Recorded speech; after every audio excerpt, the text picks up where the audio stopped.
चलिए बच्चों स्टार्ट करते हैं आज साइंस का लेक्चर। आज हम पढ़ेंगे स्टैंडर्ड 9th का 11 चैप्टर जिसका नाम है कार्य और ऊर्जा।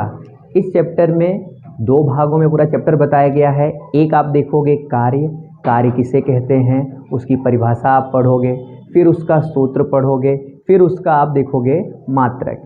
फिर दूसरा अगर टॉपिक देखा जाए, दूसरा पार्ट देखा जाए इस चैप्टर का, तो वो ऊर्जा के बारे में बताया है कि ऊर्जा किसे कहते हैं, ऊर्जा के स्वरूप क्या हैं, फिर ऊर्जा के संरक्षण का नियम भी आपको बताया गया है इस चैप्टर में। फिर जब इसका ऊर्जा रूपांतरण की बात करते हो कि ऊर्जा एक स्वरूप से दूसरे स्वरूप में रूपांतरण भी होती है, जो संरक्षण के नियम में आप देखते हो। तो ऊर्जा के स्वरूप अगर आप देखोगे इस चैप्टर में, तो ऊर्जा के स्वरूप चैप्टर में केवल दो ही बताया है। एक स्थितिज ऊर्जा के बारे में बताया है, दूसरा गतिज ऊर्जा के बारे में बताया है। लेकिन ऐसे तो ऊर्जा के काफ़ी स्वरूप है, जैसे कि आप देखो रासायनिक ऊर्जा, प्रकाशीय ऊर्जा, फिर उसके बाद यांत्रिक ऊर्जा। तो चैप्टर में केवल हम दो टॉपिक्स के बारे में देखेंगे, बाकी के जितने भी टॉपिक्स आप देखते हो उष्मा ऊर्जा भी एक ऊर्जा का स्वरूप है, जो आगे के स्टैंडर्ड में आपको शायद देखने को मिले 11th-12th में, 10th में तो नहीं है। फिर 9th में बताया है गतिज ऊर्जा और स्थितिज ऊर्जा के बारे में कि गतिज ऊर्जा क्या है, स्थितिज ऊर्जा क्या है। तो जो आज का वीडियो है वो स्थितिज ऊर्जा के बारे में है। इसमें हम सिंपल सा देखेंगे स्थितिज ऊर्जा की परिभाषा, फिर उसके फॉर्मूलाज यानी उसके सूत्र देखेंगे, फिर उसका SI यूनिट मतलब कि उसका मात्रक, बस इतना ही देखना है। उसके बाद इसका जो सूत्र है जो भी मैं लिखूंगा U बराबर mgh, कहीं कहीं Umgh लिखा रहता है, कहीं लिखा रहता है EP = Umgh। वो है क्या, वो कैसे फाइंड किया गया है, उसका भी एक अलग इक्वेशन आता है। और एग्ज़ाम में 3 मार्क्स में ये पूछा गया है कि भाई U बराबर mgh को आप प्रूफ करो। कोई एक ऑब्जेक्ट्स है जो अर्थ से कुछ h हाइट पर रखा गया है, तो उसमें पोटेंशियल एनर्जी कितनी होगी, स्थितिज ऊर्जा उसमें कितनी होगी, तो हमको सिद्ध करना रहता है। तो वो नेक्स्ट वीडियो में देखा जाएगा। यहाँ पे सिर्फ और सिर्फ हम देखेंगे स्थितिज ऊर्जा किसे कहते हैं। तो सवाल एग्जाम में कुछ ऐसा पूछा जाता है कि स्थितिज ऊर्जा किसे कहते हैं,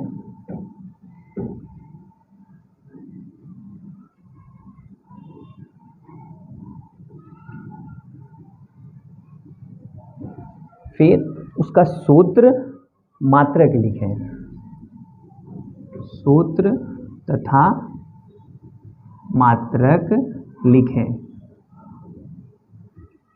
देखिए सबसे पहले हम परिभाषा को देखेंगे कि भाई स्थितिज ऊर्जा है क्या।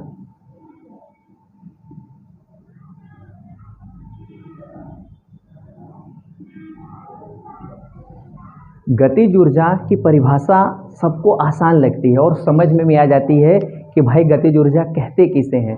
लेकिन स्थितिज ऊर्जा की जब भी बात आती है तो बच्चे थोड़ा कंफ्यूज हो जाते हैं, यार स्थितिज ऊर्जा की परिभाषा होती क्या है, अपने को पता क्यों नहीं चलता है। गतिज ऊर्जा की परिभाषा बोलना तो फटाक से कोई बच्चा खड़ा होगा बोलेगा कि पदार्थ के गति के कारण उसमें रही ऊर्जा को गतिज ऊर्जा कहते हैं। तो स्थितिज ऊर्जा किसे कहेंगे, तो सिंपल सी डेफिनेशन है, आपको बताता हूँ, फिर यहाँ लिख दूंगा। स्थितिज ऊर्जा यानी कि पदार्थ की स्थिति के परिवर्तन के कारण, मान लो कि कोई वस्तु यहाँ पर है इस पोजीशन पे और यहाँ से वो यहाँ गया, यानी उसके स्थिति में क्या हुआ, परिवर्तन। तो मैंने क्या कहा, पदार्थ की स्थिति के परिवर्तन के कारण उसमें रही ऊर्जा को, उसमें समाहित ऊर्जा को आप क्या कहोगे, स्थितिज ऊर्जा। ये एकदम सिंपल सी डेफिनेशन जो मैं लिख देता हूँ, आप लोग अपने नोटबुक में नोट कर लीजिएगा कि पदार्थ के हो तो चल नहीं रहा है,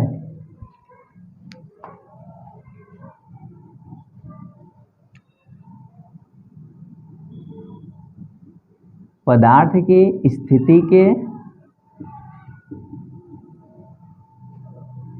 परिवर्तन के कारण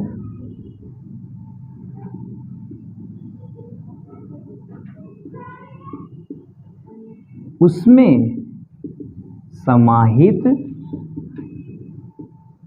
ऊर्जा को स्थितिज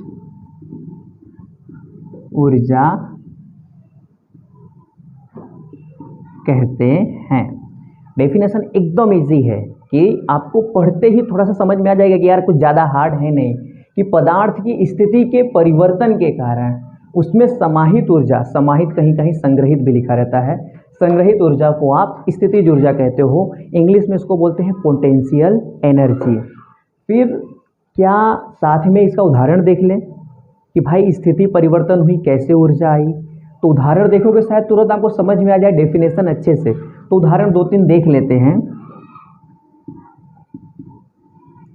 पहला उदाहरण अगर आप देखो तो भाई स्थिति परिवर्तन हो रहा है, ऊर्जा कहाँ से आया, मैं कैसे मानूं, मुझे कैसे पता चलेगा। तो एक मेरे माइंड में एकदम सिंपल सा आ रहा है उदाहरण, एग्जाम्पल जिसको बोलते हैं कि हम लोग डैम बनाते हैं, जिसको बोलते हैं बांध। बांध में होता क्या है, आप लोग को थोड़ा भी आइडिया है? थोड़ा सोचो ना कि बांध में होता क्या है। क्यों मैं बांध को इस टॉपिक से रिलेट कर रहा हूँ। पानी बहता हुआ आता है, बह रहा है, तो डेफिनेशन गतिज ऊर्जा की आ जाती है कि गति के कारण, किसी वस्तु के गति के कारण उसमें ऊर्जा जो समाहित होती है गतिज ऊर्जा कहते हैं। तो पानी गति में था, तो फिर हमने बांध बना के पानी को रोक लेते हैं। जब पानी रुका तो उसमें स्थितिज ऊर्जा आ गई। कौन सी ऊर्जा आई? स्थितिज ऊर्जा। तो एक उदाहरण हो गया कि बहते हुए पानी को बांध में रोका जाता है, तो उसमें कौन सी ऊर्जा समाहित होती है? स्थितिज ऊर्जा। और स्थितिज ऊर्जा मतलब उसके स्थिति में हुआ परिवर्तन, वो गति में था उसको रोक दिया गया। जैसे ही आप इसको छोड़ोगे तुरंत क्या होगा, तेजी से आगे की ओर बढ़ जाता है।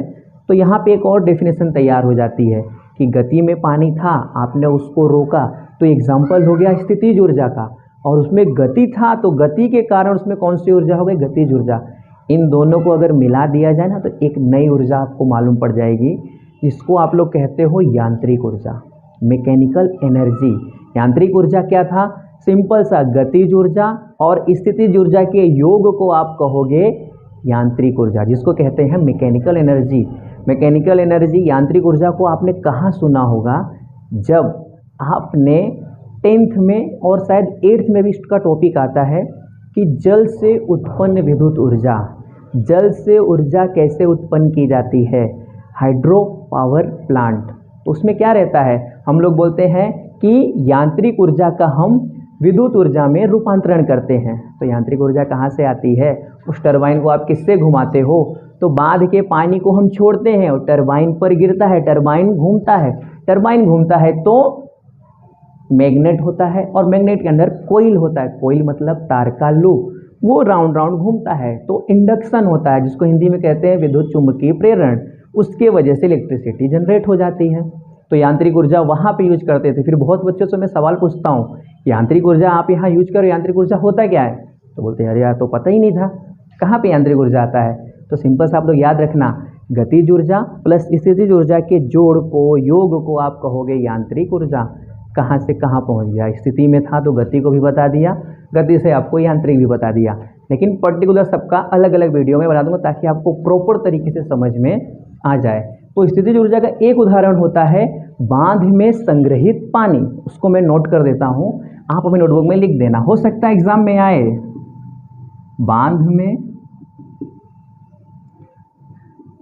संग्रहित पानी, ये एक एग्जाम्पल हुआ। दूसरा एग्जाम्पल आपके माइंड में आ रहा है? हाँ, दबाई गई स्प्रिंग, ये भी एक किसका है? उसके देखो स्थिति में परिवर्तन हो रहा है। स्प्रिंग समथिंग मान लो अपने नेचुरल स्थिति में देखा जाए पोजीशन में तो ऐसा था, आपने जैसे उसको प्रेस्ड किया, उसको दबाया तो उसकी स्थिति में आ गई परिवर्तन।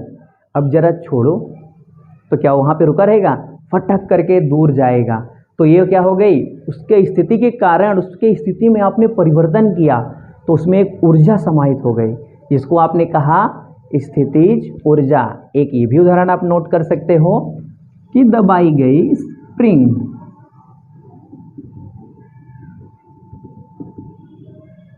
कुछ और याद आ रहा है आपको? हाँ, उठाया गया हथौड़ा। आपने बुक में देखा होगा यार, उठाए गए हथौड़े में कहाँ से स्थितिज ऊर्जा आई? दिमाग में बात आ रही है? सिंपल सा, अगर आपको कील को दीवार में डालनी है तो क्या करोगे? हथौड़े के थोड़ा सा उठाते हो और फिर ये धपाक से मारा तो क्या होता है? कील दीवार के अंदर चली जाती है। एनर्जी कहाँ से आई? जब आपने उसको उठाया तो कुछ उसके ऊर्जा उसमें समाहित हुई। ऊर्जा कैसे आई? उसकी स्थिति के परिवर्तन के कारण। आ रही बात समझ में? तो परिभाषा यही था, एकदम इजी। पदार्थ के स्थिति के परिवर्तन के कारण उसमें समाहित ऊर्जा को कहेंगे स्थितिज ऊर्जा। तो उठाया गया हथौड़ा,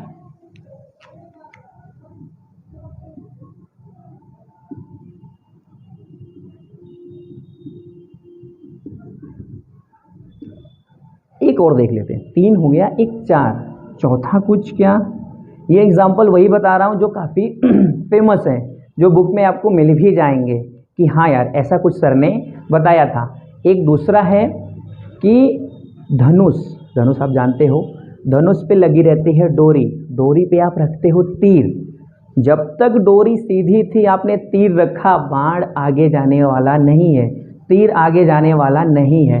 तीर कब आगे जाएगा, कैसे जाएगा, आप धक्का मारोगे नहीं, क्या करते हो, सिंपल सा उस पे बाण रखते हो, इन द सेंस बाण मतलब तीर रखा, फिर पीछे की ओर खींचते हो, खींचा, स्थिति में परिवर्तन आया, हाँ स्थिति में परिवर्तन आया, स्थिति में परिवर्तन आया तो कुछ उसमें क्या हो गई, ऊर्जा संग्रहित हो गई, उसमें ऊर्जा समाहित हो गई। फिर जैसे ही आप छोड़ते हो आपको फीलिंग आएगी अपनी तो राम भगवान है। इस लॉकडाउन में आपने बहुत देखा रामायण, तो वहाँ पे भी अपनी स्थितिज ऊर्जा और गतिज ऊर्जा थोड़ी बहुत आपको जानकारी मिलेगी। जब दोबारा देखोगे मालूम पड़ जाएगा कि हाँ इसको पीछे क्यों किया गया, क्योंकि इसमें कौन सी ऊर्जा आ गई, स्थितिज ऊर्जा। फिर जैसे ही आप उसको छोड़ते हो, रिलीज करते हो, सीधा तीर जाता है विभीषण को लगता है। विभीषण को तो तीर लगा ही नहीं था, कुंभकर्ण को लगा था, इंद्रजीत को लगा था, और रावण, मेन हीरो कौन था, रावण, तो इनको तीर, विभीषण को नहीं लगा। क्यों, विभीषण ने अपना टीम ही बदल दिया कि भाई मेरे को मरना ही नहीं है, तो विभीषण हो गए राम जी के साइड में, तो वो बच गए थे। तो चौथा उदाहरण हम देखेंगे, धनुष से खींचा गया बाण, खींचा गया बाण, आप लिख सकते हो तीर। ओके, था सवाल ऊर्जा किसे कहेंगे, कौन सी ऊर्जा, स्थितिज ऊर्जा। फिर सूत्र मात्रक, यहाँ पे उदाहरण भी आ गया, तो उदाहरण जरा याद रखना, एग्जाम में कई बार सिंपल क्वेश्चन भी आता है, स्थितिज ऊर्जा किसे कहते हैं उसका उदाहरण लिखो। एक बार तो मैंने क्वेश्चन देखा था, गतिज ऊर्जा का उदाहरण, स्थितिज ऊर्जा का उदाहरण लिखो, 2 इसको लिखो 2 इसको लिखो, 2 मार्क्स आपको मिल जाएगा। तो आपको यहाँ पे मैंने बता दिया। फिर अब देखते हैं सूत्र, सूत्र सिंपल है, कुछ हार्ड नहीं है। मैं क्या लिखा, ई पी, ई से आप समझोगे एनर्जी, पी से कौन सी एनर्जी, पोटेंशियल एनर्जी, समथिंग, इसका सूत्र होता है M G H, M G H. ये क्या लग रहा है भाई, एम जी एच कहाँ से आ गया, ऐसा तो कुछ हमने देखा ही नहीं था, परिभाषा में कुछ और बता रहे हो, सूत्र कुछ और लिख रहे हो, मैं नहीं मानता। तो सिंपल सा एम क्या होगा, आपने कोई वस्तु जो लिया है उसकी स्थिति में जो चेंजेस कर रहे हो उसका कुछ तो वजन होगा, वजन इन द सेंस मास, मास मतलब द्रव्यमान, वजन एक थोड़ा सा अलग वर्ड हो जाएगा, मास लीजिए आप, उसका कुछ तो द्रव्यमान होगा, तो वो वस्तु का द्रव्यमान। फिर जी, यहाँ पे जो मैंने बताया है कि मान लो जमीन पे कोई वस्तु रखी गई है, उसको मैंने पोजीशन ए से, जमीन पे है तो पोजीशन ए, आपने थोड़ी हाइट पे उठा दी, थोड़ी हाइट पे उठाई तो आपने ग्रेविटेशनल फोर्स के अपोजिट वर्क किया है, तो उसका जो वेग में परिवर्तन हुआ, जो वेग में परिवर्तन होता है वो जी, गुरुत्वीय त्वरण। एक सरल रेखा पे कोई वस्तु गति करती है, उसके वेग में परिवर्तन आता है, आप उसको त्वरण काउंट करते हो, जिसको एक्सलरेशंस कहते हैं। यहाँ पे आप अर्थ के अपोजिट में गए, अर्थ के अपोजिट में एक्सलरेशन नहीं लोगे, एक्सलरेशन लोगे लेकिन उसको बोलते हैं हम लोग गुरुत्वीय त्वरण, तो जी काउंट किया। और ये एच क्या था, उसकी स्थिति में परिवर्तन आ रहा था ना, ए पे था बी पे आया, तो कुछ स्थिति का परिवर्तन, वो स्थिति का परिवर्तन मान लिया एच, 1 मीटर हो, 2 मीटर हो, 3 मीटर हो, मुझे कुछ पता नहीं, जब कुछ पता नहीं रहता तो हम उसको मानते हैं एच। तो ये हो गया उसका फॉर्मूला। एग्ज़ाम में 3 मार्क्स में पूछा जाता है कि भाई ये फॉर्मूला को आप थोड़ा सा हमको सिद्ध करके बताओ। तो अपने नेक्स्ट वीडियो में यही रहेगा कि mgh स्थितिज ऊर्जा का कैसे सूत्र हुआ, तो हम वहाँ पे देखेंगे। ये इसका हो गया सूत्र, EP यानी पोटेंशियल एनर्जी बराबर mgh। दूसरा एक था, हाँ हमको और क्या जानना था, मात्रक। मात्रक का बड़ा महत्व है साइंस में। क्यों? क्योंकि क्या हो, चीज़ें एक दूसरे से मिक्सअप ना हो। मात्रक क्या होता है, अगर आपके माइंड में अभी तक ये चीज़ें नहीं है तो सिंपल सा, आप जाते हो मार्केट, अगर आपको आलू लेना हो तो क्या बोलते हो, 2-3 आलू दो, 4-5 आलू दो, नहीं 5 किलो आलू दो। तो केजी एक प्रकार से क्या हो गया, इस मात्रक हो गया। फिर अगर आपको यहाँ से जाना है सूरत स्टेशन, भैया मैं रहता कॉलोनी पे हूँ, सूरत स्टेशन जाना है, भैया चल के चले जाओ, इतना दूर है। दूर मैंने एक वर्ड यूज किया, दूरी उसकी कितनी है, यहाँ से 8 किलोमीटर। तो दूरी को मैंने किस में मापा, किलोमीटर में। तो ये हो गया मात्रक। तो इसका भी कुछ होता है मात्रक, स्थितिज ऊर्जा का। मैंने बोला स्थितिज ऊर्जा, जिस वर्ड के पीछे ऊर्जा लगे तो आंख बंद करके बिंदास उसका मात्रक जो ऊर्जा का था वही इसका भी होगा। ऊर्जा का मात्रक अभी वो वीडियो आया नहीं है, वो आ जाएगा तो उसमें उसका मात्रक सिखा दूंगा, बता दूंगा कैसे आया। यहाँ पे याद रखना, ऊर्जा अगर जिसके भी पीछे आती है उसका मात्रक होता है न्यूटन मीटर, और दूसरा एक और मात्रक है जिसको हम कहते हैं जूल। जरा याद रखना, ये इसका है मात्रक। तो आज मुझे इतना ही बताना था, आप सबको समझ में शायद आ गया होगा कि स्थितिज ऊर्जा किसे कहते हैं। स्थितिज ऊर्जा की परिभाषा आपको बतानी है, सूत्र बताना है, मात्रक। एक और पॉइंट ज्वाइन कर लेना, उसके एग्जाम्पल। तो परिभाषा क्या, जरा बोलो। सिंपल सा, पदार्थ की स्थिति के कारण उसमें रही ऊर्जा, और एक और बीच में टर्म जोड़ दो, स्थिति के परिवर्तन के कारण उसमें रही ऊर्जा को हम कहेंगे स्थितिज ऊर्जा। स्थितिज ऊर्जा के उदाहरण, पहला बांध में संग्रहित पानी, दूसरा दबाई गई स्प्रिंग, उठाया गया हथौड़ा, धनुष से खींचा गया बाण। ये थे इसके एग्जाम्पल। और एग्जाम्पल के बाद हम देखें सूत्र, EP बराबर mgh, तथा इसका मात्रक न्यूटन मीटर और जूल। आई होप आप सबको